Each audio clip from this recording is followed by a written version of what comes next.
So the top topic today is equality, diversity and inclusion. And we've teamed up with some amazing, amazing people, especially the female lead. So I'm going to carry on and introduce everybody. So I'll introduce the Global School Alliance for those of you who are new and haven't heard about us. And we've also got some exciting things going on I just want to keep you up to date with. Then we've got Edwina Dunn from the female lead. Then Sue Hannum, who you might see as who's also a famous TV star now. I must admit, I followed you, Sue. It was an amazing, amazing series on telly. We've got Catherine O'Farrell, who's from the UAE and has actually sent her recording in because of the time. And then we've got an amazing palm plumber who's going to join us at the end.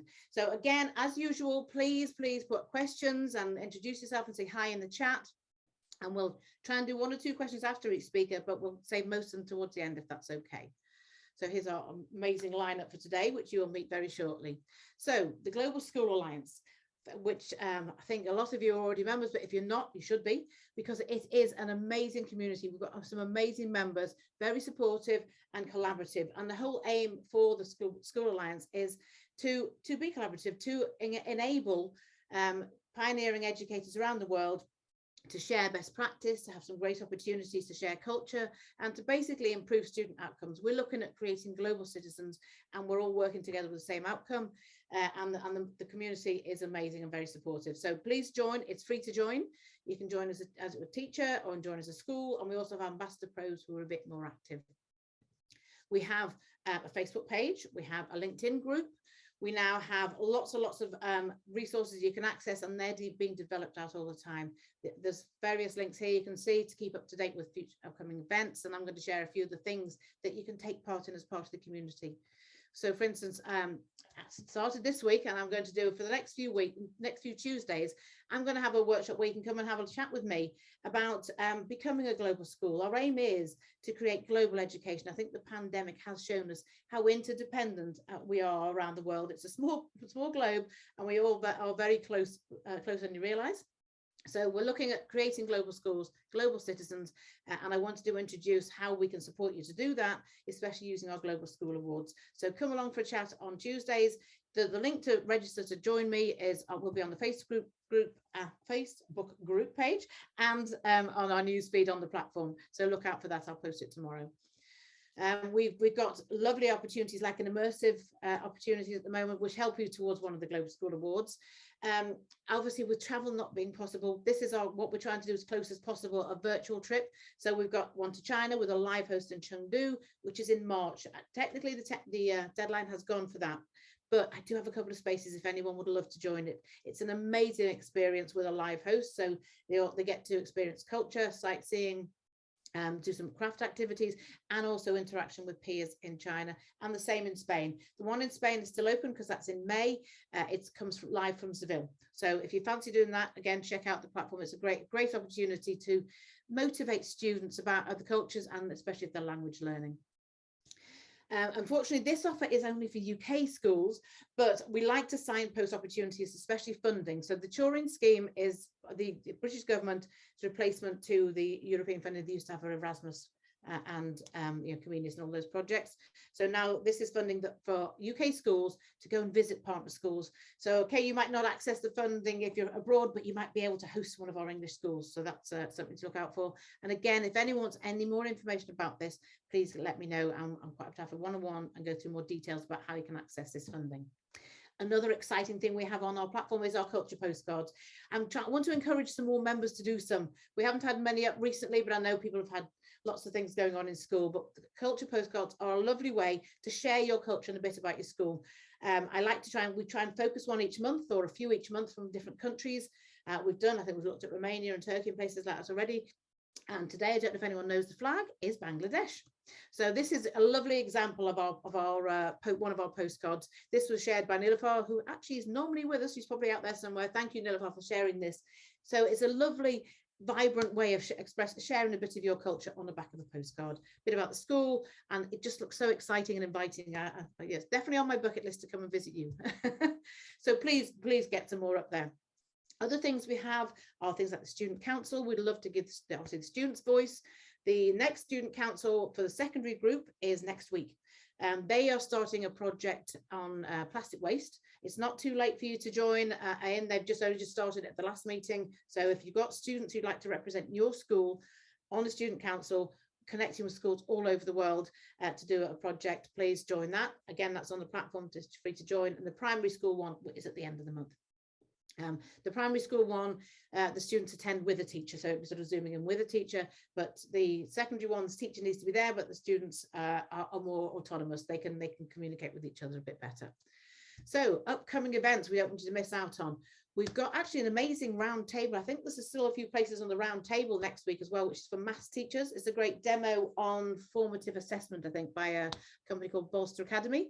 They are looking for a round table for feedback and to give free demos on this great online assessment for maths specifically.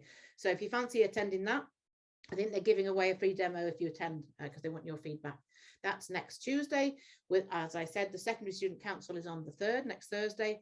We've got our What's Exciting in Education conference coming up on the 10th. And the next virtual conference, education conference like this, will be on the 31st. And I think that one is about parental engagement. For I don't take my word on that. I think that's what it is. I should have checked, sorry. But so another exciting conference, things to look up to, make sure you get them in your diary. Okay. So like I said, today, we've got a lovely partnership with the Female Lead, and they have very kindly donated 2 of their amazing books, and believe me, they are amazing. There could be an asset to any school, very useful. So what we're going to do, because they've donated these 2, we're going to offer them to you. So what we've got is a Padlet. There's a link here, and I know my colleagues are going to be putting it into chat for you. So if you can go to the Padlet, tell us if you'd like one of these books, where your school, where you're from, and what the value of it be to you. Justify why you need this, and we will select 2 schools and we will send this out to you. So please go to the Padlet, tell us why you would like one of these books, what you're going to do with it, and where you're from, of course, and we will pick the best 2 and send them out to you. And I'll tell you that, obviously you'll know about it, but we'll also say in the next conference who got them. So as I say, we like it to be interactive.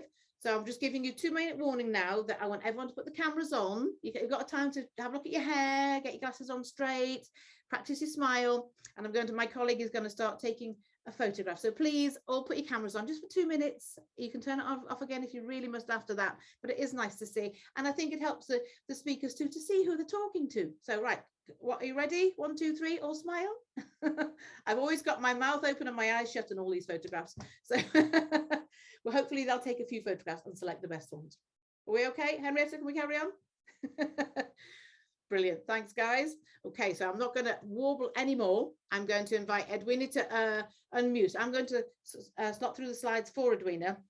So she's going to tell me when to move on. But Edwina, would you like to unmute and introduce yourself? I will, with pleasure. Thank you, Tony. I'm so happy to be here. What a wonderful organization, and everything that you do is at the heart of the Female Lead. So let me introduce myself. Who am I? And then I'll tell you about the Female Lead. So my career, I started as a data and technology entrepreneur. I've worked with some of the biggest retailers and consumer product companies around the world. Most often, I was the only woman in the boardroom. And it meant I had to work harder than most of the men in my industry to prove myself and to build the business that I believed in. So why was this? Well, we all know that work was and still is designed by men for men. Women are not less in any way. And we spend a lot of the time at the Female Lead making sure that girls and women know that they are not less. It's simply that societal norms mean that men are expected and taught to be the breadwinners and women to be the caregivers.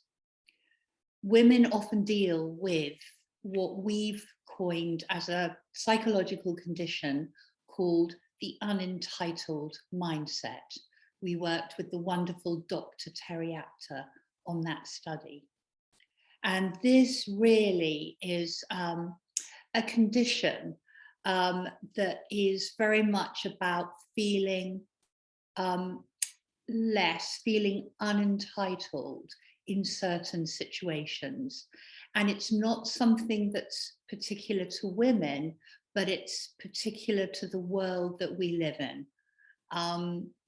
It's a big story, but it's another story, and I'm not going to talk more about that. If you're interested, you can always download our research, which is on our website. Okay, next slide, please, Tony.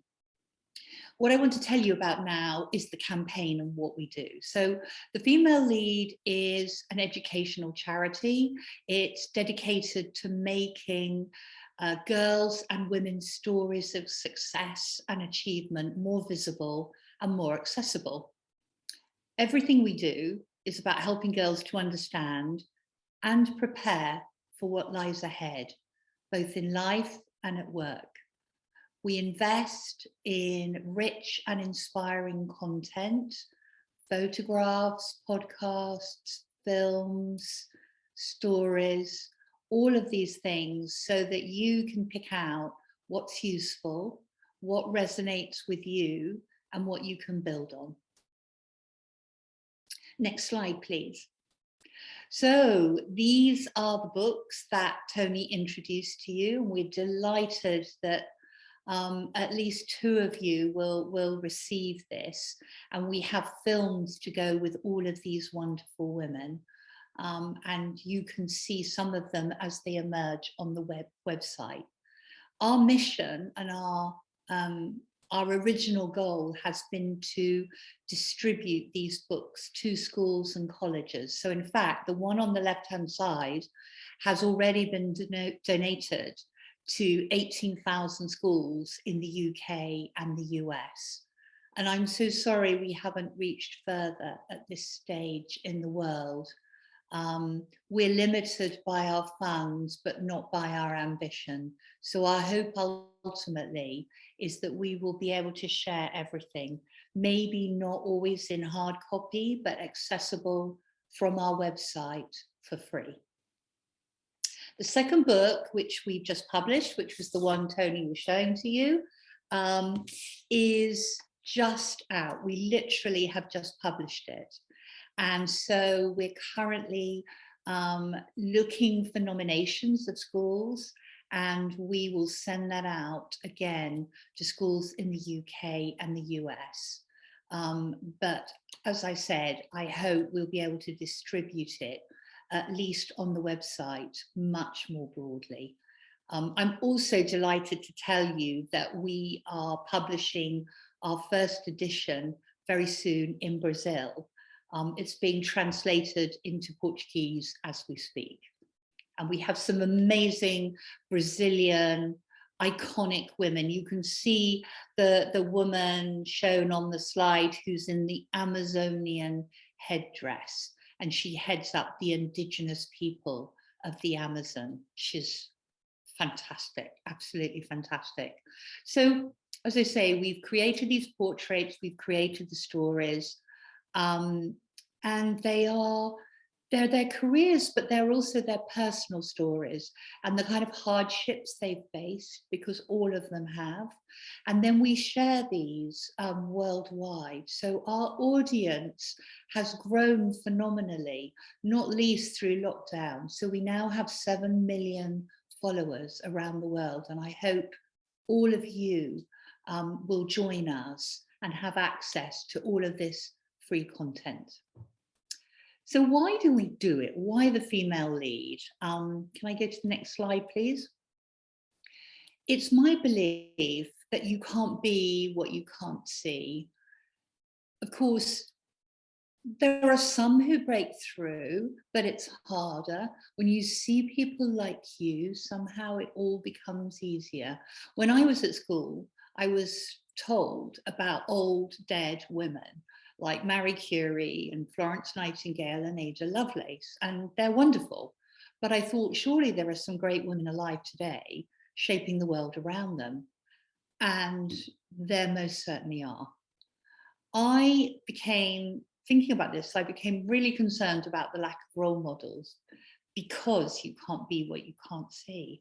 And that is why we created the female lead. So the books and the films are accessible to students across the world, or that's our aim. And we're showcasing a range of positive female role models from every walk in life. So not just money and power, but philanthropy and artistry, which I think is really wonderful. We want to show students that no matter what your gender, your race, your ethnicity, your sexuality, your physical ability, you can become scientists, mathematicians, world leaders, activists, musicians, journalists, athletes, whatever you want. If more young women see these role models, then we can inspire them to believe in their talents and ambitions and choose subjects at school, including, but not exclusively, maths and science. So these subjects, these STEM subjects, are often the gateway to the highest paid careers. Today, they're typically male dominated, not because boys are better at science, but simply that girls choose different subjects and careers. We know that girls often get higher grades than boys in these STEM or science subjects at, well, in the UK, it's GCSE. You're the expert, so you'll translate that for me. But after GCSE, where certainly in the UK, it's obligatory to study these sciences, afterwards, girls often turn away from these, what they perceive as masculine subjects. And by doing so, they reduce their chances of these higher paid, high growth careers. And over time, this directly impacts the number of women we're seeing in industries which are currently thriving and are male dominated. So this is why we hope teachers will sign up to receive a free copy of the book so that more students have access to these incredible, diverse role models. Next slide, please. So I mentioned our audience. Here they are. This is where you can find us. Our followers are predominantly from the UK, US, Canada, Australia, New Zealand, India, South Africa, but it's growing and we want to see it grow. So every time we share a video of one of our book icons, we're showcasing diverse talent, role models, and this excites and engages girls and women. And that's our mission, to show women and that there are different paths to fulfillment. So let me talk about something that we do specifically for schools. Next slide, please. So the Female Lead Society, we run particularly for you at school, and you can tap into all these resources. We have hundreds of schools set up already, and we send materials. We encourage students to talk about what it means to be a woman today. We encourage them to question and challenge stereotypes. And we really want women to be self-aware and to anticipate the barriers that might be ahead so that they can knock them down. We have a whole range of sessions that you can pick up or leave at any point in time. You run the society, or someone in your school runs the society. We hope teachers do. We hope that sixth formers do. We even have a session specifically on diversity and inclusion written by Sonia Barlow, who's an award-winning diversity business coach. So there are other sessions on women in science, women in media, women in technology. It's all about raising the awareness in industries where women are less typical. But there are many, many, and it's not solely science or tech orientated in any way. So we believe that by equipping young women with the right skills from an early age and the right kind of opinion forming at that right age, they can take what they've learned into their adult life and challenge equality, diversity, and inclusion in the workplace. And that's why we want more schools to sign up. So do check out the Female Lead Societies. So finally, disrupt your feed. Yes, I think we almost went there. Yes, lovely. This is our brand new campaign.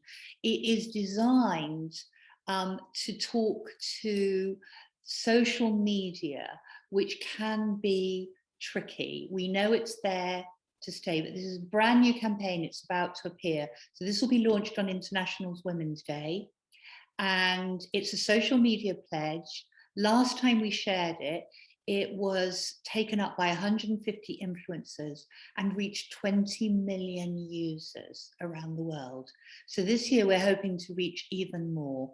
And we would love school societies to follow our social media pages.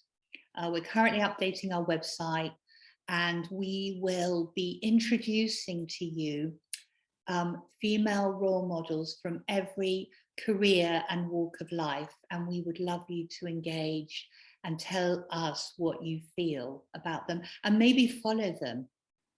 So we have everything from body positive influencers to sports stars, women in STEM, activists, feminist icons, lots more. So, you know, particularly since the pandemic, young people around the world have been on their phones even more while they've been at home. And, you know, we feel it's more important than ever to take some action to help people find good, positive, encouraging content. So if we can all encourage us to follow a few new role models, a few new people of interest, good influencers, people which might interest us in our future career. We have proved, working with Dr. Terry Apter, that this has a massive positive effect on people's mental wellness, their self-confidence, and their belief in what they can achieve in the future. So, you know, we don't expect people to stop following who they enjoy, whether that's for entertainment or a laugh or whatever. But by introducing just 2 or 3, you know, really inspirational characters, it can make a massive difference. So we'll be suggesting some of those women, and you can pick your own. And we know that it has a positive impact on well-being, and that's our ambition in this world where social media can be quite toxic. So that's essentially it. This pledge: disrupt your feed, never compare yourself, be conscious, be open, comment kind. This is the pledge we're asking people to sign up to. So we hope you'll watch out for that. We hope you'll enjoy it.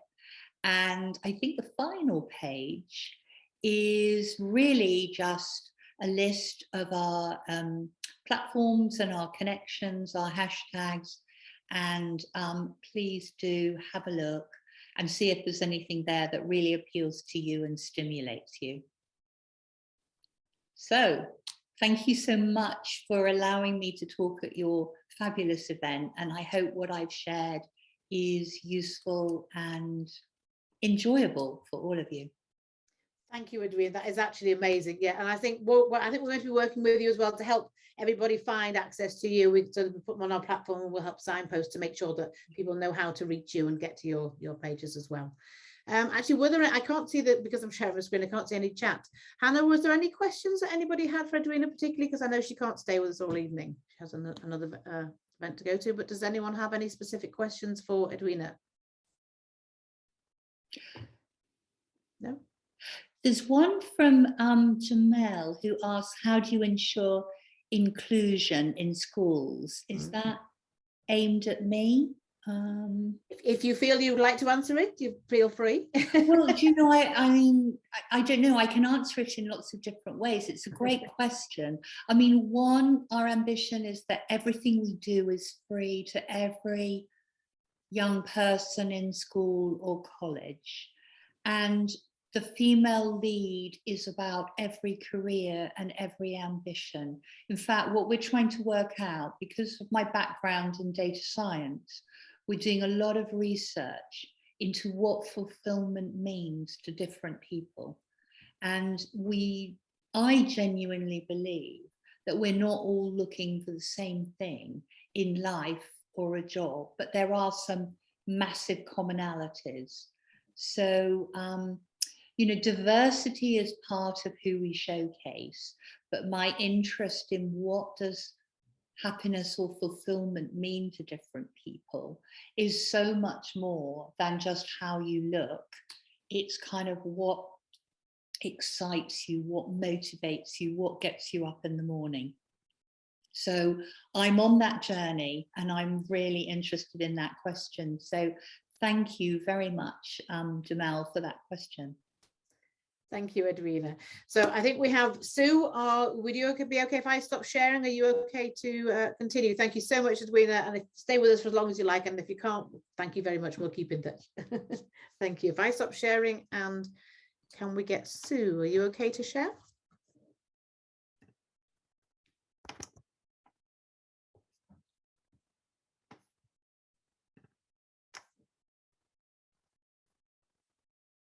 Well, I thought I was, but now I do have your presentation if you'd rather I carry on sharing. And well, do you know what? Yeah, go on then. That would make life so much easier because I can't now find where to do it, although I did it earlier. Apologies. No worries. Like if I go back to my PowerPoint, because I have you on here, I think down as the next one. So there you go. Introduce yourself, Sue. Thank you. Thank you. Thank you very much. Well, I am Sue Hannam. I'm the head teacher at Lichfield Cathedral School. And I've been there now. This is my 13th year there, actually, although I've only been head for 7. The school has seen a lot of transformation in the time I've been there, including for the first time, we're a choir school, so we have a lot of singers in the school.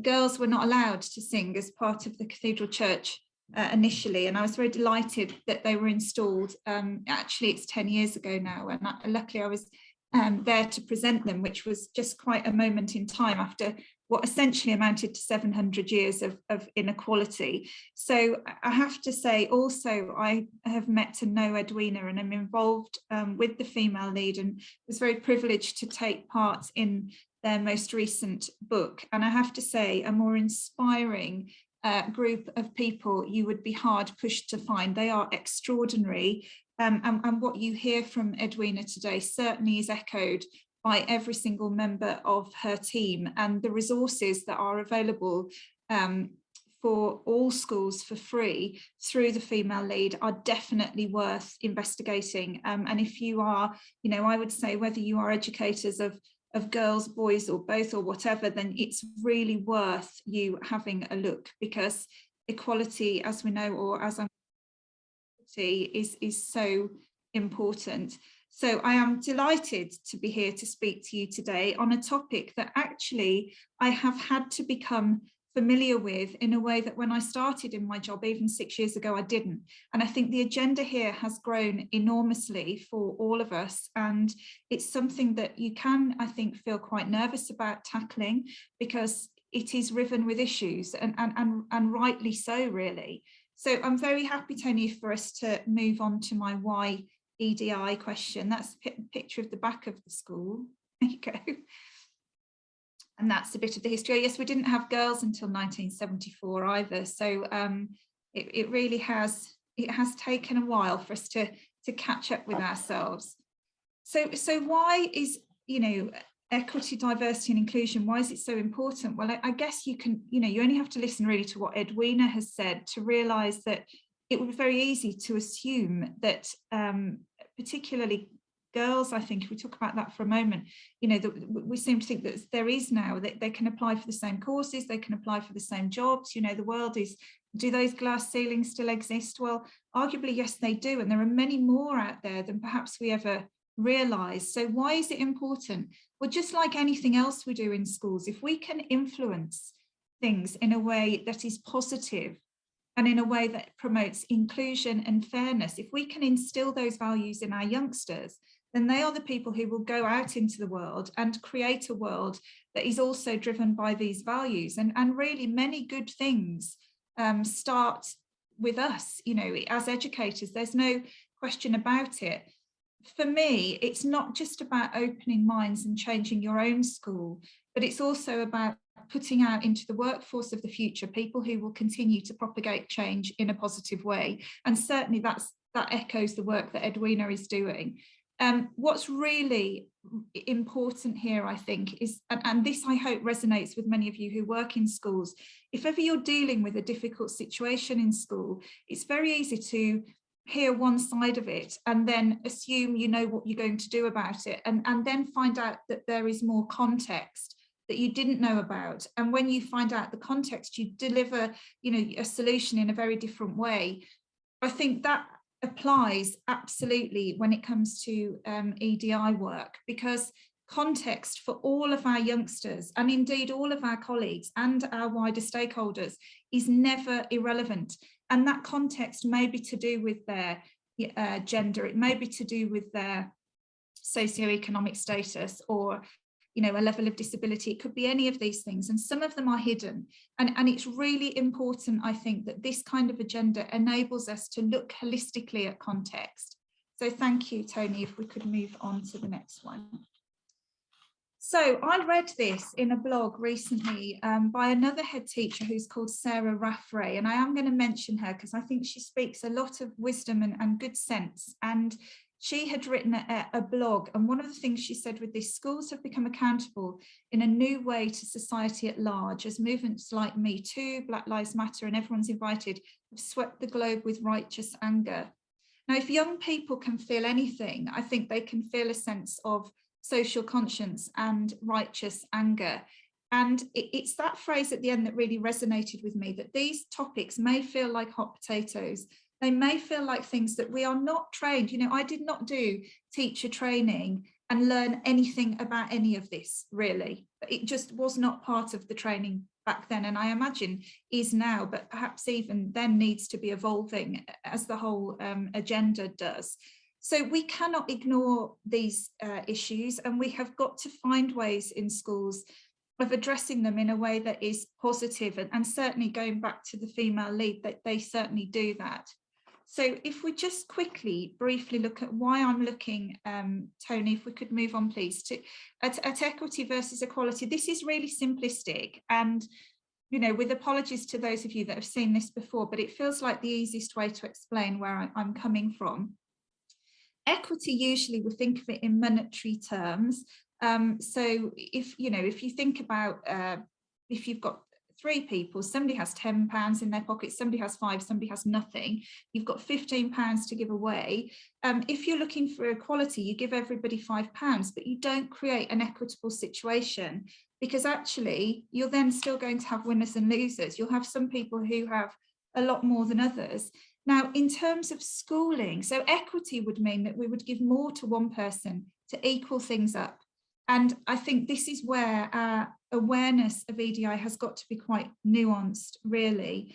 Now, in schools, we're really good at this.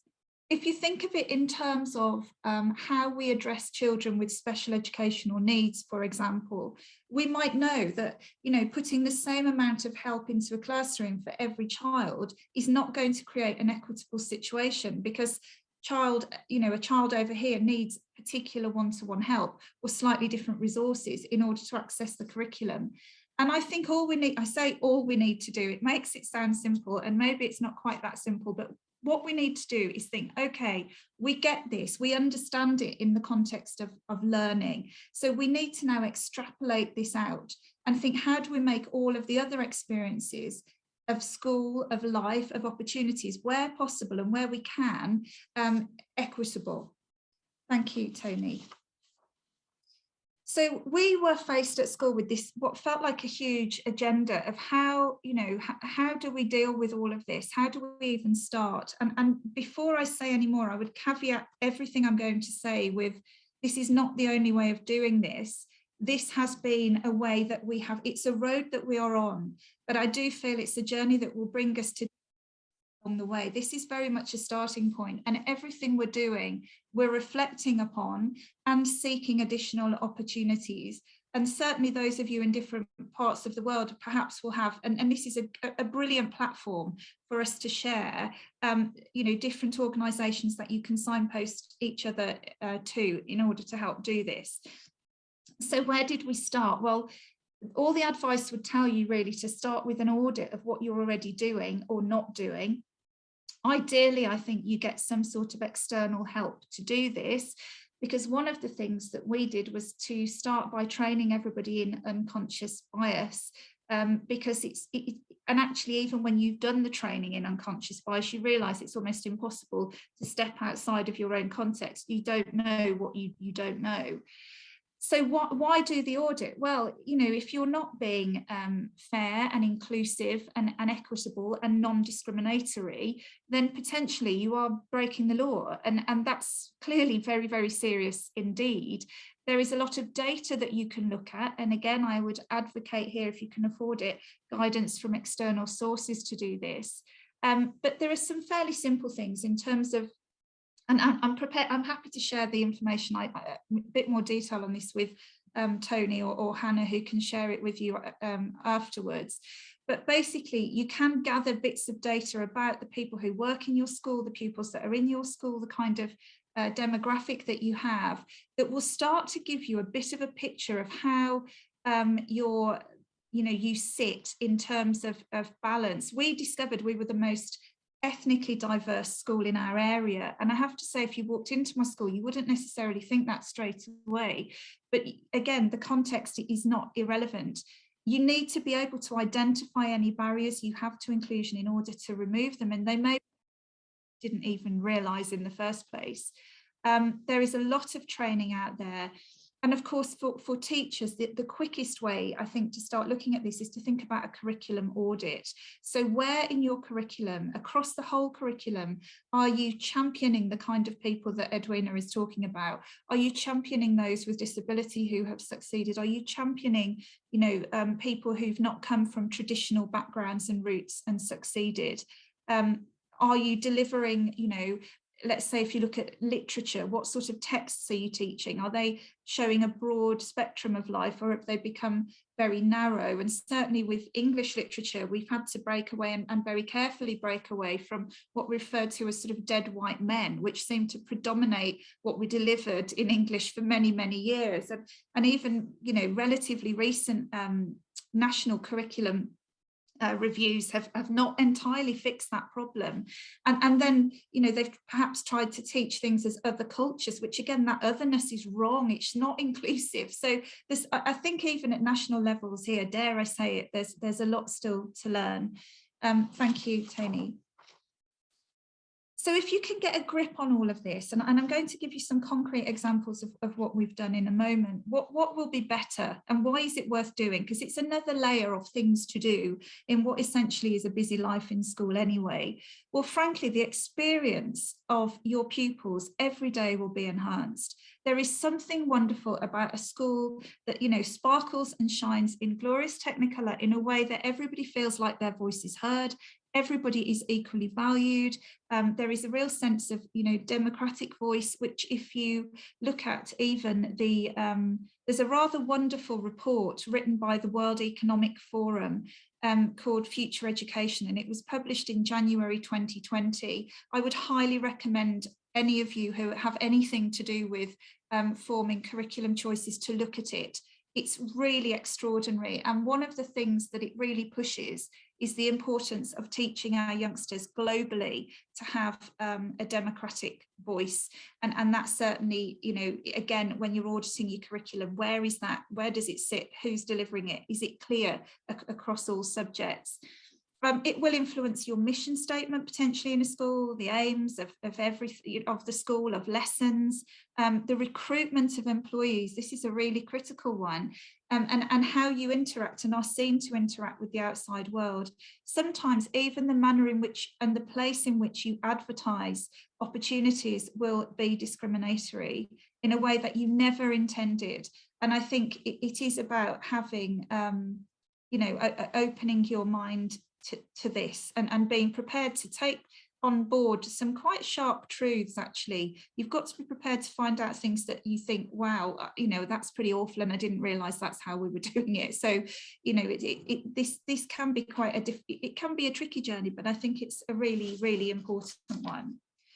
So our experience, Tony, if we go to the next one, is that we did identify a member of staff who was absolutely keen, for a whole host of, I suppose, reasons that were very personal to him, but very, very committed to this process. And in fact, he had a father who'd been involved in sort of political change and protest based on some equality and diversity issues. So he had lived and breathed this as a child, and really, you know, we had the right person. And he also then worked with an external consultant, and slowly then this small group of people gathered around him who saw what he was doing and wanted to buy into it. And before you knew it, there was a groundswell, and before you knew it, the whole spirit of the place is changing. And it has been phenomenally powerful, actually. An audit then was undertaken, and we decided that we wanted to make sure, there's a risk, I think, of being tokenist with these things. You have to be a bit careful that it's not like, well, this week we're caring about people with disability and next week it's something else and you forget them. It has got to be embedded, I think, in what you are doing. If you can get your pupil voice on board with this and actually get them taking action, that's always the most powerful thing. And certainly I would say, with regard to, you know, even the GSA Council, I have students at my school who take part in that, and that's phenomenal. I'm going to give that another plug, Tony, as well, because it's amazing. And their discussion, I know that it's plastic waste next month, isn't it? Just next week. But the last one was about, it was food waste, and that was extraordinary. And we know that, you know, youngsters with fire in their belly and a moral conscience who want to make a difference can really move mountains. So all of these things, we've tried to lead them with students, but similarly involve wider community. We've sent resources home to parents, we've trained staff, we've done events for staff, for pupils, for parents. We've tried to bring the whole community along with us. So I wanted to give you, this is not going to be the best slide on the planet, but I just wanted to give you a little snapshot. You probably can't see this because it's tiny, but every month, they will come to me. In fact, we have a calendar for the year, this colleague of mine and his team, and they go, right, this month we're going to do the following things. And in October, they did work on Black History Month. They met with anti-bullying ambassadors who are pupils within the school. We have in school an EDI lead, so it has ended up being this gentleman, but we also have ended up with a wellbeing lead, which is really a role that has come about because of the pandemic and the fact that we recognise people have struggled really. And interestingly, and this is not by design, it seems to have just happened and has made a lot of sense. The wellbeing lead and the EDI lead have ended up working completely in conjunction with one another, because actually, of course, the one feeds so well into the other, but we'd never done that on purpose. But that's been a marriage made in heaven, really. So I would say, if you're looking at both aspects of school life, the two sit together pretty well. They have resources for Black History Month. They teach it through the PSHE, which is our personal social health education, but also across the curriculum, we have in every subject, they will be bringing these issues to the fore. And we have a school that has children from primary age all the way up to upper sixth, so from 3 to 18, and they make sure they've got age appropriate things there. It's also in October, it's World Teacher Day, it's Breast Cancer Awareness Month, and it's World Mental Health Day. And we sent a lot of resources home for parents as well as pupils around mental health, because I think we would all agree that, you know, this is something that for all sorts of reasons, namely the pandemic, really, we're dealing with things in schools that I think we have never done before. And whilst I think we are seeing, I would say, a lot of healing going on, I'm pleased to say, it certainly has cast a shadow, and it's rather a long one. and it's something I think, you know, we can't lose track of. And we've had wonderful things happen, like, you know, this fabulous guy doing an African drumming workshop, which the children absolutely adored. You know, for children who are immersed in singing English cathedral music, that was just fantastic. And now there's a group that does that, you know, as a co-curricular club. And really it's about not just introducing these things, but I think making sure that they have a real life and that they're breathing oxygen into your school.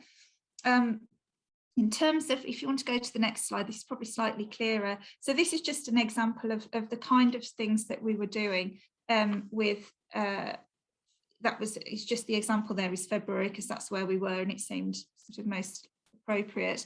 There's been all sorts go on there, and just if I just pick up a couple of examples, the International Day of Girls and Women in Science, some of the sixth formers created these really amazing posters showcasing female scientists and leaders, and they've put them all around the school, and they will stay there for some time. And similarly, with the Eating Disorders Awareness Week, I don't know about some of your schools, but certainly we've had an increase in problems around that and in self-image. I would really push towards Edwina's Disrupt Your Feed on this, because I think a lot of the issues around children and mental health and eating are certainly driven by social media, as we know, and Disrupt Your Feed is a really good way of sort of starting to get under the skin of that.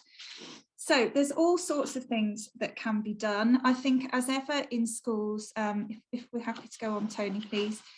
If ever in schools, we're you know, always delighted to get external speakers in, and we're back to the female lead again, and unapologetically, because for me, being part of this has been transformational on a personal level. It's made me see things through a different lens. There is so much out there. There are so many organisations out there. There are so many people out there who can provide inordinate amounts of support for schools on all of these issues. Lots of it is free, and going back to the mental health concerns, I would push you towards the Young Minds website. So that's another plug of great and free and multiple resources. And in terms of how we use pupil voice, because again, this for me is the key thing, that we've got to engage our youngsters, because they are, you know, the history that hasn't been written yet, aren't they? They're the ones that will go out and change the world for us and fix the bits we've broken. So if we could go to the next slide, and you'll see some of our examples of pupil voice. So this went down incredibly well. For those of you that have governing bodies that are happy to have students present, we had one of our sixth formers present on LGBTQI+ issues. She also was pivotal in these displays that I mentioned earlier about the female scientists. That was a really powerful presentation that she had absolutely worked with other students, and it was hearing them, not just letting them speak, but properly hearing them. And I don't think my governing body have ever been so quiet. I mean, they were hanging on every single word that was spoken. We have had students who have decided that they no longer liked all the girls wearing kilts, which I have got some sympathy with actually, but they've been wearing them for, you know, many, many years. And so a group of them felt that they had the voice to come and speak about that. And we changed school uniform, which I know makes us quite behind the times, because most of you will have potentially had trousers for a very long time, but we didn't, because the school was so traditional. Mind you, they'd never had a female head before either. So I think that came as a bit of a shock after 700 years. And indeed, one of our houses, the name was changed because the students again came and said, we do not feel that these houses represent a diverse group of people. You know, we were sadly back to white dead men again, frankly. So they came forth with various ideas. The whole thing was driven by students. All of this, I think, has come about really because of our deliberate focus on EDI issues. It isn't just influencing what teachers are delivering in the classroom, it's influencing the way we advertise jobs, it's influencing the sense of voice that the pupils have got, that they always had, but now on topics that perhaps they didn't previously. And it definitely is overspilling into the way in which the school is perceived in the community, and that's all for the good, really. And then I wanted to finish on what I think is a really lovely quote from Benjamin Franklin. And he said, as long as oppression is present in the world, young people need pedagogy that nurtures criticality. And this is so true, isn't it? So we have to be critical of what is happening now. We have to be critical of what has happened previously. What you want to do, I think, if you can, is embed a culture that self-perpetuates, and it has to be a culture of self-reflection that's ongoing, because what's right for us now is not going to be right for us in maybe even 12 months' time. The world is, moving at a rapid rate. We have to learn lessons along the way. There are things we've done this year that I think we perhaps would do differently next year, or perhaps not put on our calendar at all. There's got to be an openness to review and to refining what you have done. And then suddenly what you will find is the whole thing starts to snowball, and parents and staff and pupils come forward with ideas and connections and people they know that really echoes the spirit of what you're trying to do. And certainly, if the World Economic Forum report, which I have got so much time for, is to be believed, then this ability to imbue our students with a democratic voice that they understand how to use, feel strong enough to use, but also realise the importance of using, then, this to me is absolutely top. And really, after pastoral care, for me, this comes next. And the academics follow. And that's a bit of a bold statement, isn't it? But there you go. Wonderful, thanks, Sue. I think it's actually very on point, because a lot of the things we have development plans for what we want to do with the Global School Alliance and on our platform. And one of the things that's definitely very high up our list is creating a cultural calendar. Having all those events and asking for co-creators to signpost for all these opportunities, so that we've got one place that everyone can come to find resources, ideas, what's happening this month, things that I know, because teachers are very busy, things maybe you can take off the shelf and share with each other. So if we can co-create a really useful resource like that people can go to, right, it's April, what's happening, and where's the resource that we can just slot in and bring to life. That's something we're looking to do, which is great. That's fantastic. Well, Tony, I'm very happy to share with you what the list, such as it is, that we have on that. And again, it's work in progress. I have to say, somebody's just put in the comments, why do girls have to wear trousers? They don't. The point is, they wanted the choice, and previously they hadn't been given the choice, because we had these sort of what are probably were archaic uniform rules. And this is one of the things, I think, when you inherit the leadership of an organisation that's immersed in centuries of history, you don't want to lose all of the tradition, but neither do you want to be stuck with it in a way that's not fitting for the modern day. It's a bit of a challenge sometimes. It's knowing what to enforce and where to give them choices, isn't it? I think. Absolutely right. Wonderful. I don't know, were there any other questions in that chat? Because obviously I'm sharing my screen, I can't actually see it. Hannah or anybody else, did they say any pertinent questions, or should we leave them to the end? Because I have Catherine's to deliver now.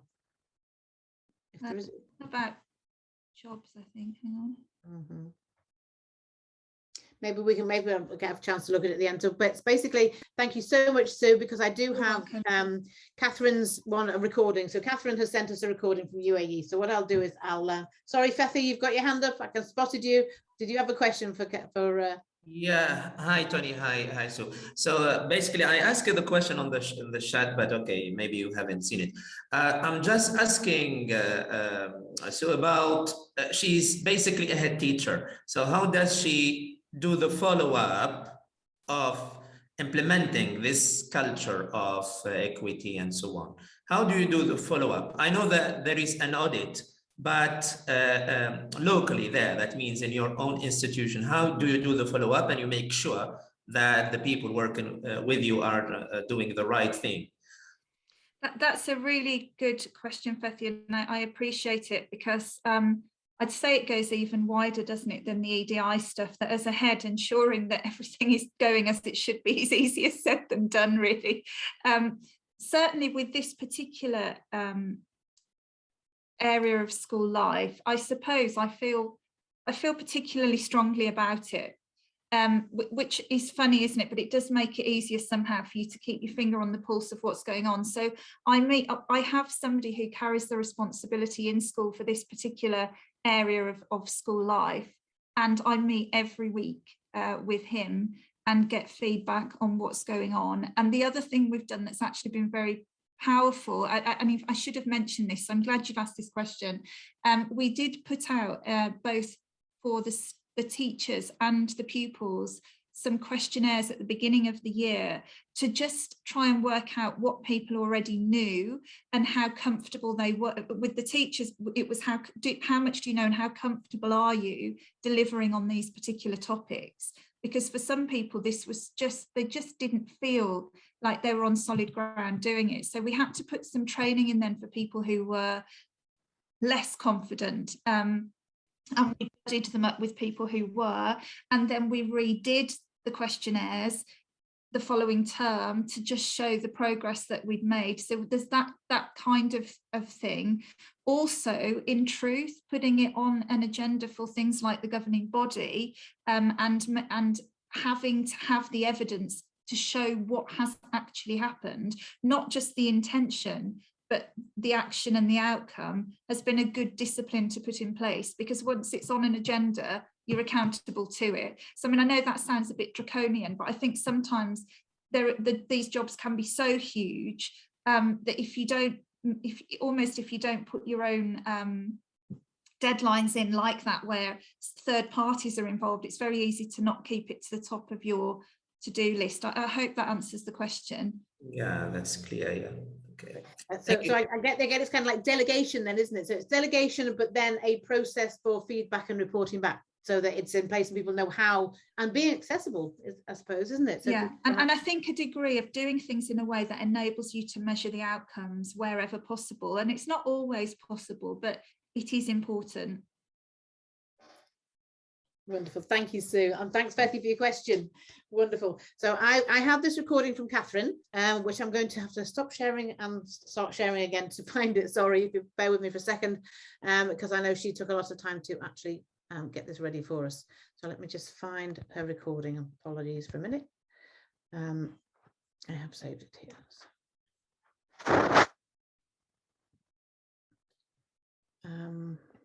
Where are we?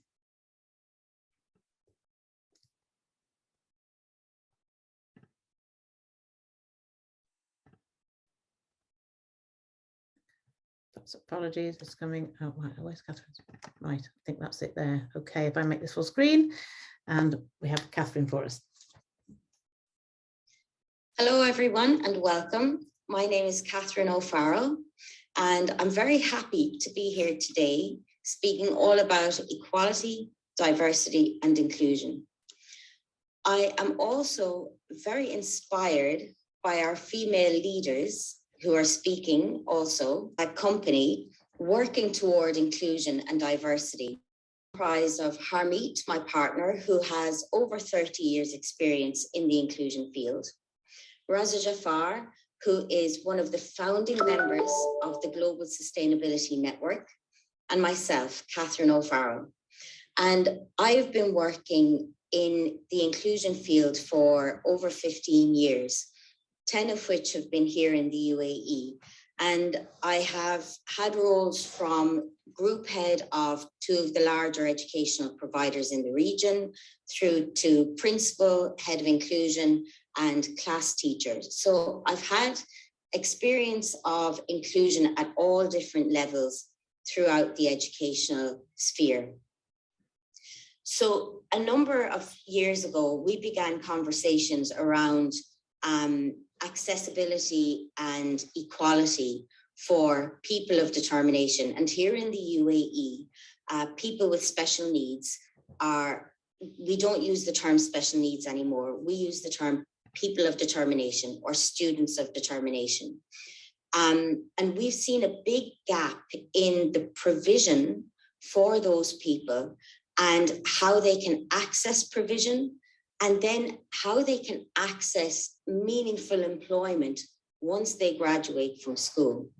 And we work very much under the umbrella of the UN SDG, the Sustainable Development Goals, Goal 4 toward improved education and Goal 8 toward sustainable employment. But more regionally, we work under the national policy here in the UAE to empower people of determination. Specifically, we're targeting Pillar 4, which is all around accessibility, looking at access for different services, access to education, improving awareness of the general community, and thereby improving the ability of people of determination to fully engage in society and to contribute meaningfully to society. So if we look at the facts from the World Health Organization, we can see that around 15% of the world's population have special needs. Around 12% of school-going children have special needs. Most moderate to profound needs need individualized support in order to access their education. If we move a little further then to the older cohort, around 621 million young people aged between 15 and 24 are not in education. They're not in employment, and they're not in any kind of formal training. It's estimated that 23% of young people currently employed in the world earn less than $1.25 a day. Now take a moment to think. How would it feel, or how would you survive if you were earning only $1.25 a day? Whether you're in the UK, in the Middle East, in Africa, how would that look like for you? And that's a reality for almost a quarter of young people employed in the world today. So we need to think about how we can tackle this messy problem from the very roots, and that is education. So operating under the United Nations Sustainable Development Network, we have identified 3 kind of pathways or routes through which we can try to improve accessibility and equity for people of determination. They are support, sustain, and succeed. We can support families, support workers, and support children in a meaningful way. We can make our support sustainable by working toward achieving Global Sustainability Network Goal 8 to promote inclusive and sustainable economic growth, a world without slavery, and decent work for all. And we can promote success by fostering success for children with individual needs to ensure growth, development, employability, and possibly most importantly, to promote independence. So what can we do as educators? We probably all know that young adults of determination find it very, very difficult to find meaningful work, usually stemming from a lack of access to education. I want you to take a moment to think, what percentage of people with identified needs do you think gain meaningful employment when they leave the education system? It's fewer than 10%. So that means fewer than 1 in 10 young adults who have an identified need, whether that need be mild autism, whether it be a severe physical disability, it doesn't matter. Fewer than 1 in 10 of those people gain access to the workforce, gain meaningful employment. So what can we as educators do to improve access to education? We all know that there are a million things that we can do through our schools, our universities, through the broader educational system and infrastructure. But we at Inclusion, we tried to pick one area to focus on and really streamline toward improving that provision with the hope of impacting more global picture. And that was looking at learning support assistants. So a learning support assistant is also known as a shadow teacher. These are the adults who work one-to-one with students who have more profound educational needs. And by targeting learning support assistants, we hope that we can improve their provision, thus improving outcomes for students of determination, and therefore improving their accessibility to the workforce and their ability to contribute to society, all the time working toward achieving goals 4 and goal 8. So what can we do to actually get this done in schools? And every school can do this. It's not rocket science and it's not expensive. Every school can do it probably within the expertise within their own school. So by targeting this cohort, we can improve the quality of learning support assistance provision, directly impacting student learning. We can do this through training, through providing access to courses, by simply ensuring that all of our learning support assistants have their IEPs, have their documentation, are fully familiar with their students. Doing that on the ground in your school. We can therefore improve accessibility to education for people of determination. And that is very much in line with the UN SDG Goal 4. Through this support, we can support underprivileged youth through education and employment, particularly targeting lower socioeconomic areas in line with GSA Goal 8.5 and 8.6. And that's what we as a company are trying to do.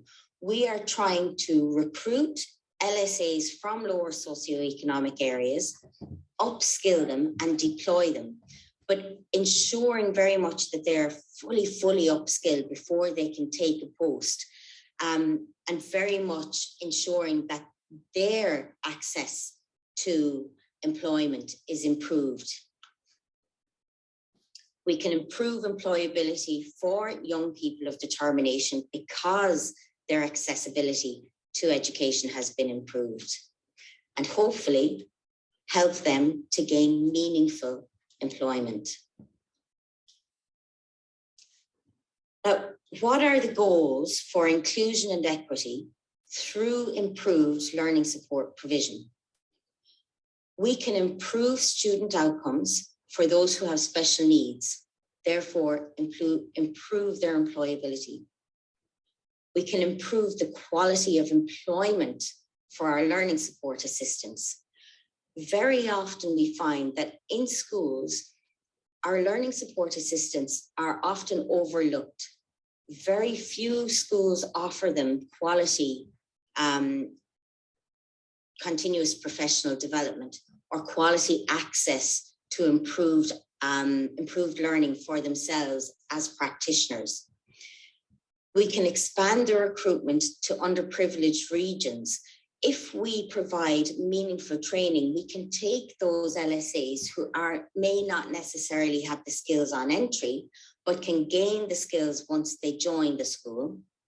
And we can contribute to and enrich the global economy. As we say, go big or go home. We have to look at the bigger picture. All of these small actions have a huge impact on the larger economy and ultimately working toward our sustainable development goals. Now, this is a very big concept to capture in a short period of time, but I hope that it made sense. If you have any questions or would like to join us on this journey, or indeed become a member of the GSN, please do contact either myself or Harmeet on info@inclusion.com. If you have any questions around inclusion, diversity, and equity, I'm happy to have a conversation with you, as is Harmeet. I hope this was a useful session, and I look forward to hearing from you. Wonderful. Thank you, guys. There were some really rather hard-hitting facts and figures there. Are quite scary, aren't they, really? Yes, the other thing I mentioned, actually, for everyone always has been asking about certificates of attendance. There will be a link in the chat to remind you to register to say you've been here if you want your certificates of attendance. And I would like to get on to Palm, who's been waiting very patiently and has also got a fantastic message for us. Palm, are you able to unmute and share your screen? Hiya. Sorry about. Hopefully it will work. I haven't checked if I am a host. Oh, it says I can share my screen, so let's hope that it will work. And can I just say, right? Can you all see that? Yes, thank you. Excellent. Right.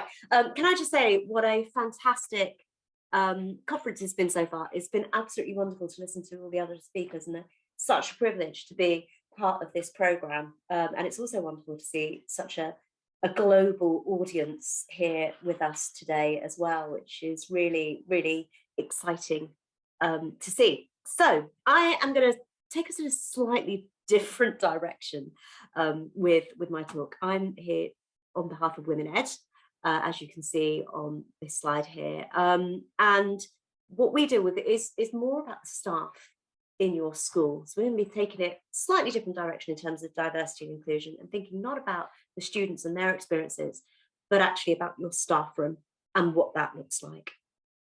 So a little bit about me. There's lots of words on this slide, but just to summarize, basically, I currently work in Jersey, and I am a global strategic lead for Women Ed.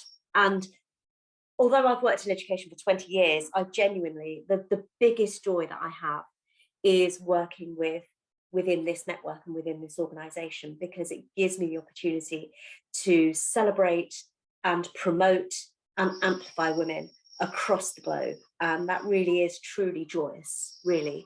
I feel very fortunate to have the opportunity to do that. And so a little bit about Women Ed. First of all, if you haven't heard about us, we are a global grassroots organisation that started in 2017, and our mission is this on the screen. And ultimately, most women of whatever background, whatever ethnicity, whatever diversity, whatever position, really, a lot of them will experience the career path that we see on the right of the screen here, that of the climbing wall, rather than the traditional career ladder that we often hear people talking about. And the reason for that is largely because women's lives are affected by a huge range of issues, the caring responsibilities of being mothers, of being daughters, of being wives, etc. And all of these things impact on women in different ways. Very often the women that we see take that career ladder path often will not have children, and that can often be, I know that there's a colleague here in Jersey who I've talked about this, and when I shared this slide with her, she said, you know, and I feel quite guilty about the fact that my career was a ladder. It's not, but it is. What it shows is that sometimes women can face more barriers than men can, or other women can, and we just need to be conscious of that. And that's what Women Ed works to do, to raise the awareness of that challenge. So we are a values-led organisation. These are our 8 values that we work through all the time. So we're constantly thinking about how we can be communicating with clarity, connecting across the globe. We work as a community, and we look to disrupt and change. And I'll be talking about that disruption and change a little bit later. Now, when the organisation originally was started, it started off as an organisation that was focused on women, particularly in England. The 7 original co-founders of the organisation came together because they wanted to give women a voice on Twitter. That's literally where it started. And what they were finding was the space was dominated by male teachers or male educators, and they felt that women weren't able to get their voices heard. And so that's how Women Ed originally started. Over that time, we have grown exponentially to become a global organisation in 21 countries. We've got 37 networks now.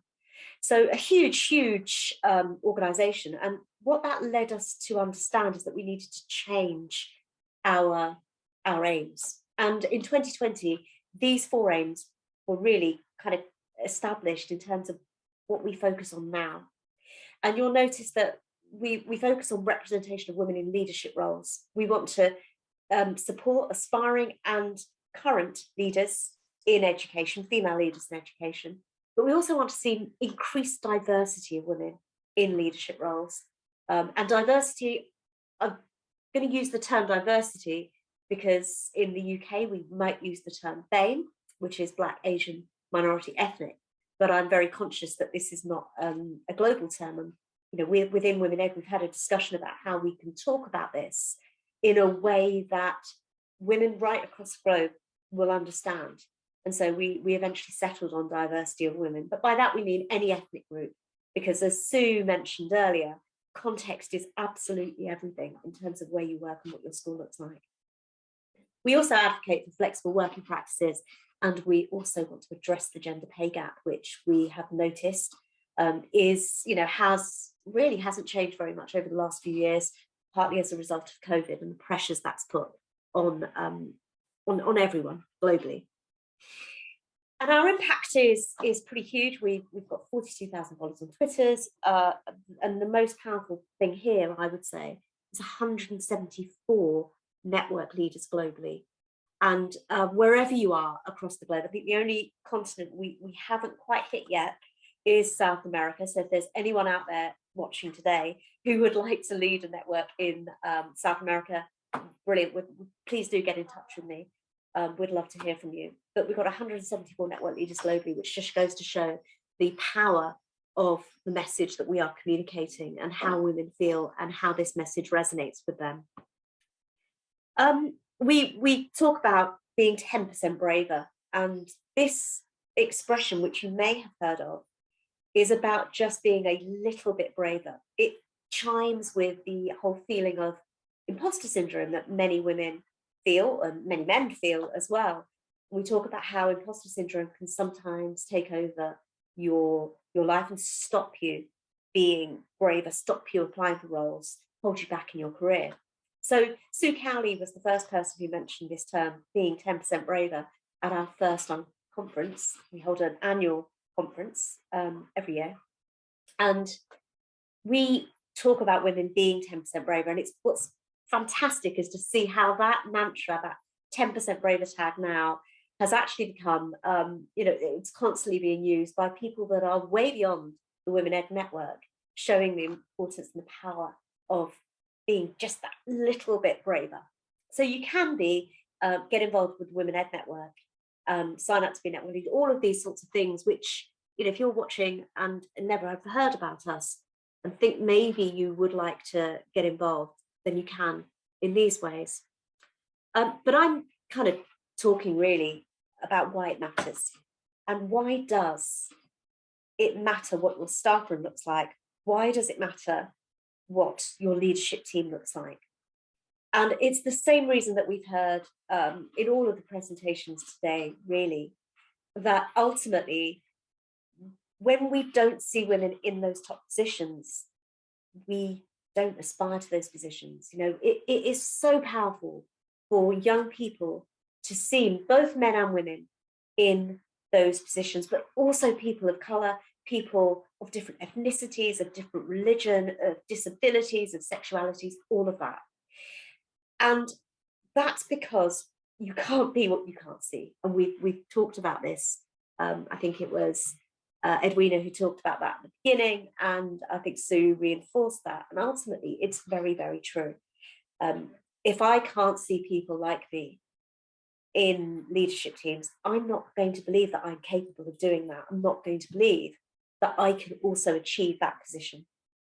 And I've got the image here of Michelle Obama on this slide, great heroine of mine, but also because there's a powerful story that we see with her. When she was the First Lady of the USA, she visited a school in South London, a school which she continued actually to have this connection with, Elizabeth Garrett Anderson School and the Mulberry School. So two schools in incredibly deprived areas in London. And she went and spoke to the young girls in these schools. She also took them on a visit to Oxford University, where she was talking. And over the years, what the schools witnessed was an increase in outcomes for their students. That actually there was a knock-on effect of her visit and her message of how you can be whatever you want to be. You can reach those positions. You can be like me, because I was just the same as you. That was so powerful. It actually had a huge impact on outcomes for those girls, because they believed that they could do it because they saw it. So that diversity and representation, it's really, really important. And the key message here is ultimately that bullet point at the bottom there. Does your staff room reflect your student body? If it doesn't, then why not? And ultimately, we know that school leadership is dominated by women. School teaching, education is dominated by women. We've got something like 70% female in the UK to about 30% male teachers. Globally, that may look different in your particular context. In Jersey, it's virtually the same: 70% female, 75% female actually, and 25% male. However, when we get to leadership levels, we see a different story. That flips almost to around about 30%, 40% female, and around about 60, 70% male. The question is why? Why does that happen? And there are all sorts of barriers, we know, for women in leadership, and for people from diverse backgrounds as well in leadership. But that's what we've got to challenge, and that's what we've got to disrupt. Because if your students can't see you in your staff room, if they can't see you in the leadership team on the most important days, talking to the students, sharing those messages, then they are not going to believe that they can do it. So it is fundamentally important. And so what can you do? So I'm going to give you some practical tips now in terms of what action you can actually take in your schools, more broadly in terms of changing your organization, and also thinking kind of more broadly about long-term change. And actually a lot of what I'm going to say actually connects a lot to what Sue was saying in terms of the action she was talking about, the EDI and within a school. So first of all, the simplest thing that anyone can do within a school is to be an ally. I've got this great image again of the Obamas, which just goes to show how amazing they were. But equally, Barack Obama did make mistakes, and this is one of them. In his cabinet, he appointed an incredibly diverse cabinet. It was intentional. He wanted to demonstrate and be a role model and show how important it was to have diverse voices at the table. However, that was all great and well. The problem was the environment that existed within the cabinet room was very much, he describes it in his book as a locker room banter. People called out, people interrupted, and sometimes that didn't work for women. They weren't able to get their views across. They sometimes felt silenced. In some cases, some women felt that their ideas were hijacked by men. And if a man said it, it was accepted. When a woman said it, it was ignored. You may recognize that environment in your own team meetings as well. What the women decided to do, though, was they decided to go to Barack Obama and they decided to say, look, we can't cope with this. This isn't working for us. Okay, maybe we should step back, or maybe, we're not right for this environment. And what he said was, no, actually what we need to do is we need to listen to each other. We need to amplify. So what the women did was they allied to each other and they amplified their voices. When one person spoke up, another woman backed her and said, I think so-and-so just said that. What do you think?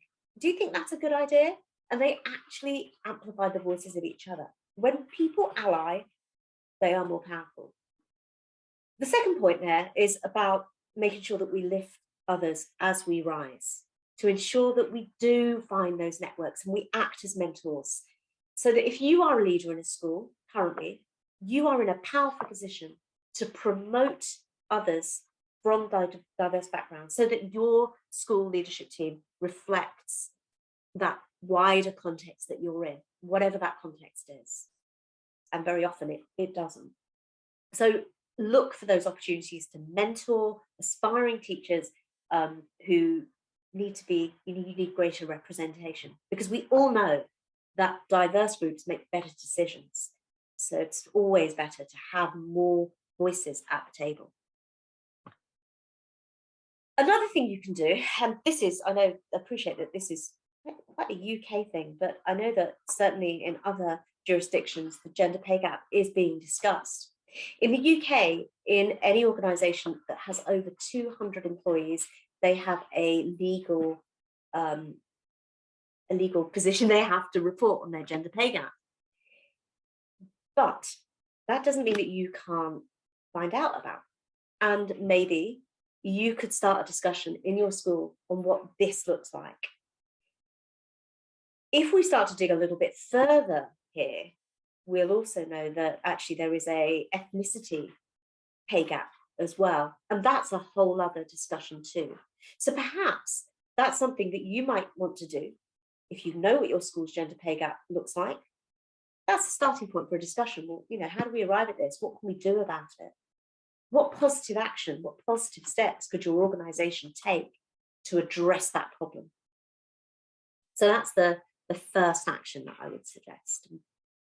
The second thing is this. Again, being brave really does take steps, but often the part-time workers within a school, those who are flexible workers, are often treated as second-rate citizens. They are very often in schools, they fit in on the timetable, or the timetable kind of doesn't flex for them. Meetings, for example, they seem to be so rigid. Why do we always have meetings on this day? And yet some of our part-time workers aren't in on that day. How has remote working actually advanced or supported your part-time staff? Has it enabled them to be part of the conversations that you have ordinarily? So one thing I would also say is that flexible working also happens to be one of the things that affects women disproportionately as well. And so that's why this is such an important case study or situation for us. Find out how your part-timers are treated. Explore the opportunities for flexible working. Is your school actually supporting flexible working, or does it actually deny it? And are they actually promoting it as a method of working? For example, job shares or co-working, which we know increasingly now with the way that the world is operating post-COVID, actually seems to be quite a suitable option for many, many people. Your adverts are a really, really key thing. And one of the biggest challenges is often that what leaders will say is that, well, we're not recruiting female leaders because they're not applying in the first place. Well, maybe that's something to do with the way that the school adverts are focused. Are they gender neutral? What about attracting diversity? Do they openly state that they want to create a diverse school? I saw a brilliant advert recently, which actually really spoke to me, because what it said was, we are actively seeking to create a diverse school. So we welcome applications from, in this case, BAME educators. That spoke to me. I felt more confident to apply for that role as a result of the language used by that advertiser. So think about actually getting involved in this. Can you analyze the adverts that are going out there? This example, which I took from the TES today, is just a school in the UK. Interestingly, the language here, the inspirational head teacher will provide the vision, drive, and leadership. Interestingly, some of those words are considered to be male coded words, like vision and drive. So would that mean that would turn women off? Are they not really interested? Whereas if we put empathetic in there, is that going to attract women instead? You cannot appoint those people if they're not there. And remember, this goes right down through the organisation. If women are not at the top, if you don't see diverse faces at the very top, and diverse by the widest possible sense, neurodiverse, gender, sexuality, disability, all of those things, then your students won't see it. So let's remember that's the reason why. What you can also do is also look at the whole recruitment process and think about what it is about that recruitment process if those sorts of people aren't applying. Are you using the right language? What about blind applications? How are you promoting your desire to seek more diverse educators? And if you're not doing that, then you've got to ask another question. Why not? What's stopping you?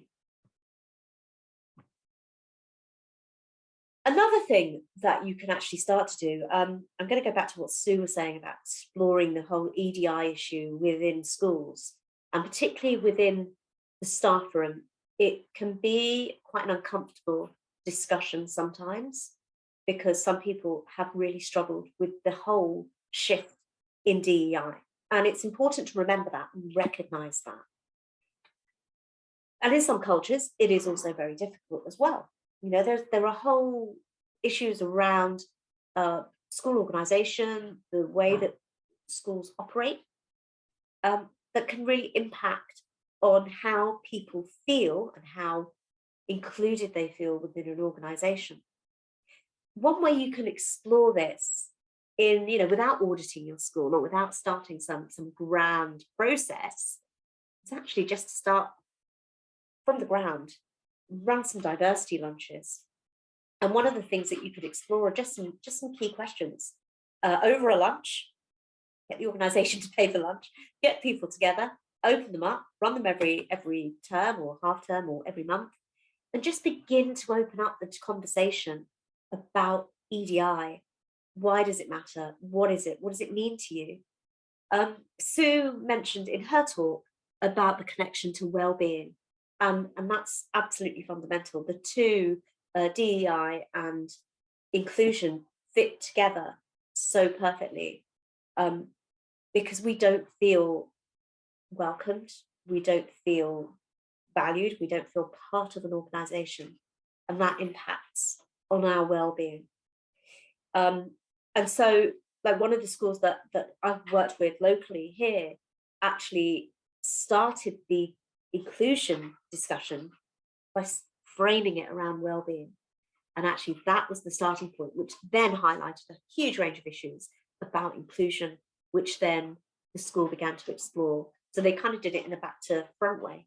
This is a great way to start that question. If it's something that you want to talk about and maybe feel that others want to talk about, but it's not something that the school is actively focusing on as one of their key targets. And this issue can also, diversity lunches can highlight so many different things that perhaps we hadn't even been aware of. For example, school cultures often will have social events which are linked to alcohol, you know, visiting the pub or having a meal with wine, etc. And a lot of those things can be exclusive to certain individuals, particularly if you don't drink, for example, if you're a Muslim, or your faith or your beliefs mean that you don't consume alcohol. So thinking carefully about inclusion can actually have huge impacts on your organisation as a whole. And as we all know, happy teachers will be happy employees, and that will make them better at their job. They will be more valued and happier and do their best work as a result. And I think trust is central to that as well, that if you feel or you believe that there is the trust to run these lunches and to have these conversations, then that in itself is powerful enough. One thing I also heard in terms of this was talking, actually doing a walk through a school. So actually inviting your parents or your community into your school and asking them what they think about the school and how it appears to them. You know, are you sending a certain message from the way your school looks when you walk into it? And how does that impact on the women or the people of colour or the people from, you know, the disabled people? You know, what if there's steps going up to your reception? How do they feel about that? How does that make them feel? And those conversations around this can be really, really powerful. So yeah, a great suggestion to walk the school with your community. A few more things about the ways that we operate our schools, kind of systems, I guess, that operate within our school rather than on an individual level. And a few things that we see very often in schools is that appraisal doesn't support people from diverse backgrounds because it doesn't always highlight the right things. We know from research that people from diverse backgrounds do tend to have more experience, more qualifications, more skills, but they're not being given access to those jobs. And the same applies to women. So the question is, how do you ensure your appraisal system actually highlights the right things? It gives your employees the opportunity to talk about their USP, their strengths, rather than being a tick box exercise. Equally, we know that coaching and mentoring programs can have a big impact, particularly if it's part of a positive action program to promote people from diverse backgrounds into leadership positions within school. However, there's a bit of a caveat here. I'd say try to be careful not to think about like always including or always using your people from diverse backgrounds or diverse people, employees, to push this agenda, because that puts the burden on them. And sometimes that's quite wearing. If you are, let's say, the only Black person in your organization and you're being asked to mentor other people that are coming in at a lower level, that puts a lot of pressure on you, and shouldn't have to be that way. There should be mentoring from people from all backgrounds and all different ethnicity. My final point is this, and networks are incredibly powerful at amplifying voices, enabling people to feel not only supported and connected, but also to feel that they are able to achieve the things they want to achieve, and also to see that other people have the same experiences as them. And that in itself is powerful. We used to talk about the old boys network, and when we think about how those leadership positions are filled largely by white men, it's because of the power of that old boys network and the alumni networks that they are all part of. In the past, before we had social media, which democratized that, and before we had the opportunity to network in more diverse ways, the only networks were those of those sorts of schools. And that empowered and promoted certain individuals and certain groups. Now, however, we have Twitter, we have LinkedIn, we have other networks which we can all collaborate in. Anyone can take part in these groups. And I would strongly recommend if you're not on Twitter already, strongly recommend it. It's a phenomenal network in terms of being able to raise your voice, amplify your voice, to blog, to share your thoughts, and to learn. And I learn from others on the platform. But there's all of these networks exist on Twitter, and a lot of these are UK based, but within your own organisations, with your own jurisdictions, you'll have groups that organise themselves in the same way. Women Ed, of course, is global. We aim to be a global organisation. The Chartered College accepts international educators from across the globe. Your unions, your local unions, have their own race equality, race groups that they are now running. And, the power of a network cannot be underestimated. It can have a huge impact on your well-being, on the message that you share with other people, and on your promotions as well. And in fact, Paul Miller, the academic, he described it as more powerful than spending every Friday night in the pub with the in crowd, okay, in terms of amplifying your voice and sharing your message. So join a network, get involved, become part of something bigger than you, and that will make you feel that you are part of a wider community that can help support people in those leadership journeys. Finally, I'm going to come back to my final slide is actually coming back to what Sue talked about a little bit. She talked about having audited EDI in her school and how she kind of explored all those kind of issues with EDI, and they've taken action. But ultimately, you've got to have those commitments and you've got to have targets and accountability. So when a school commits to this kind of work, and it is deep work, it's hard work, it's difficult work, there is no doubt about it.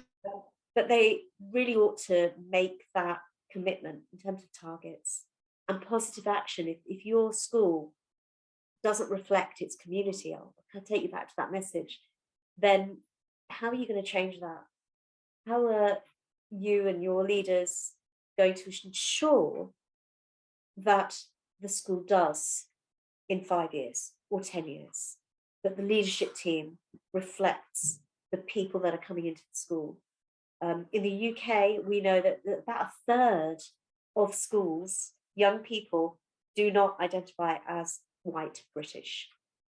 Okay, that's a third of young people in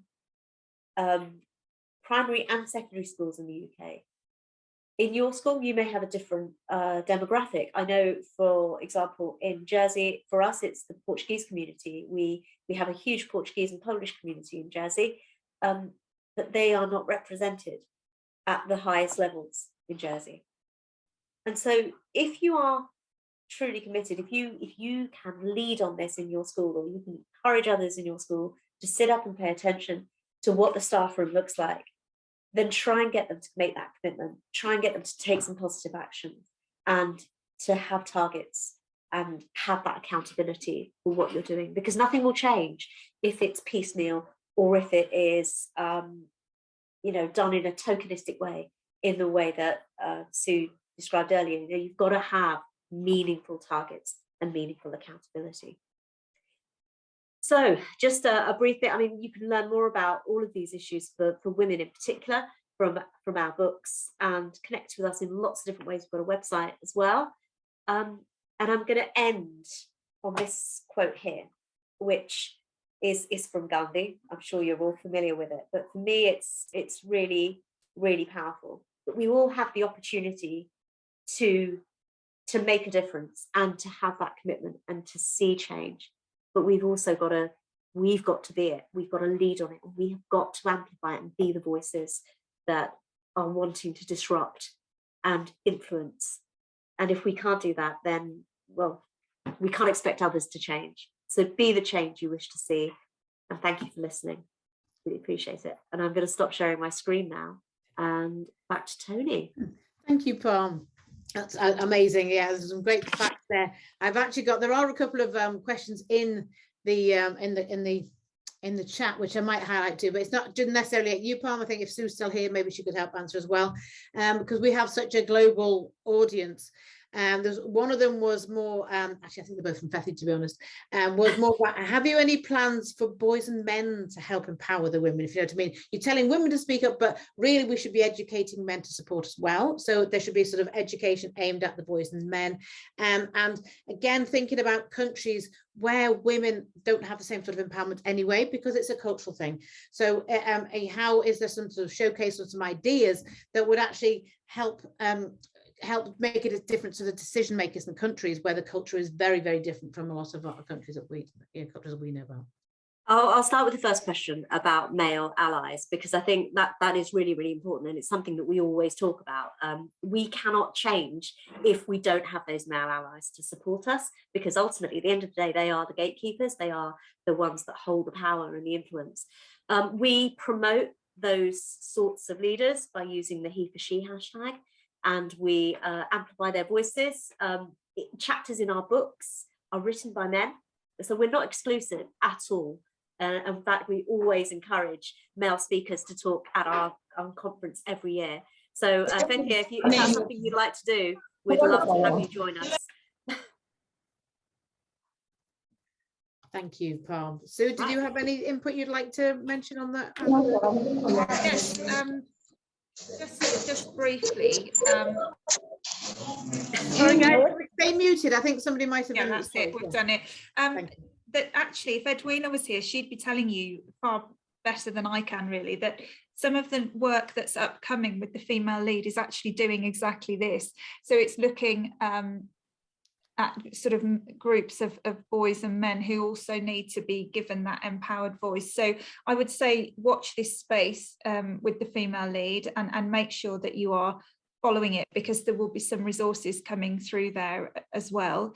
And I have to say, Palm, I just thought that was a fantastic presentation, and there's so much useful. What an inspiring sort of way to spend a couple of hours with this, actually. So thank you. It was just great. Thank you. I love Jaws as well. So it's so lovely in here. Thank you. Awesome. Thank you so much. Can I just pick up on the other question that you mentioned there, Tony? I've forgotten it now. It's gone out of my head, but I had an answer. It was more about the actual, some cultures are very much more less empowering of women, and to make any differences there, you're going to have to go pretty senior into leadership decision makers for those sort of strategies. Well, yes, we have a network in the Middle East. So we have Women Ed MENA, which is Middle East and North Africa. We also have networks in Malaysia, India, right across Asia, actually. And they are not places that we would expect to see our networks. And in fact, the whole kind of the growth of that global movement has been quite surprising for Women Ed. What those women have had to do is negotiate the ways that they network differently. So I do think that context, it goes back to that thing about context, is absolutely everything. The way that the network operates will be different for the climate that you're in. And yeah, you're absolutely right, that there isn't something that you can just, you're not going to have the same opportunities to talk or amplify the voices of women in the same way in those communities. So you've just got to be different. And what I'd recommend is come along to our Global Conference. It's every October. And what we do is we showcase a lot of the work that we have going on within our networks. And they talk about the different ways they grow their networks and build their networks. And we absolutely have to have, it's imperative now whenever we set up a new network in a country, that we don't just have kind of expats setting up networks in different countries, that actually they've got to have members of diverse groups within their communities as part of their leadership team, so that they are driving that change from within. Fantastic, because I think that's what the education is needed. It's how to, where the balance between obviously including diversity, but fighting conventions which have been there forever, centuries. You know what I mean? You can't just suddenly change a country like that. Again, this is where I think all us as educators, our role is to raise awareness, to educate, to find ways to around these things, and all work together. That's also fantastic. Men and women, not just women. I think we have been a little bit lopsided with having our speakers all being female today, which I apologize to all you male teachers out there, but I think we have got the point across. Bethy, did you want to come back with any, because a lot of those questions were from you. Did you want to answer any of that?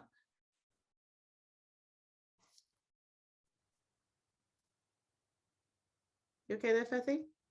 Yeah, I'm hearing you, yes.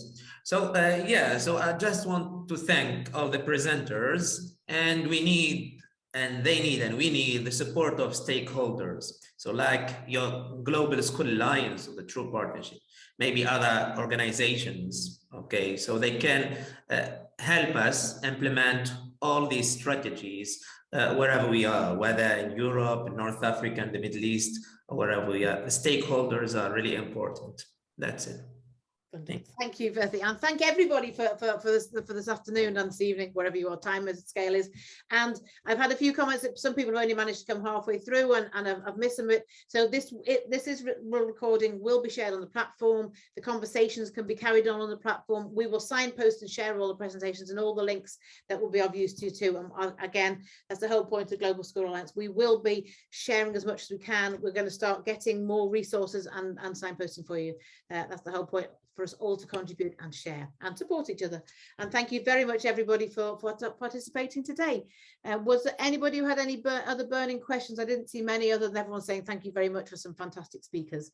Did anyone else have any particular burning question they'd like to ask? If you could put your hand up if you did. Otherwise, I will probably leave it there, because it's been a long session and lots to take in. Some amazing facts have been shared. I don't actually see any on the moment. So what I'm doing, I'm going to play a video to play us out and say thank you very much, everybody, and hopefully we'll see you on the next conference. Thanks a lot, guys.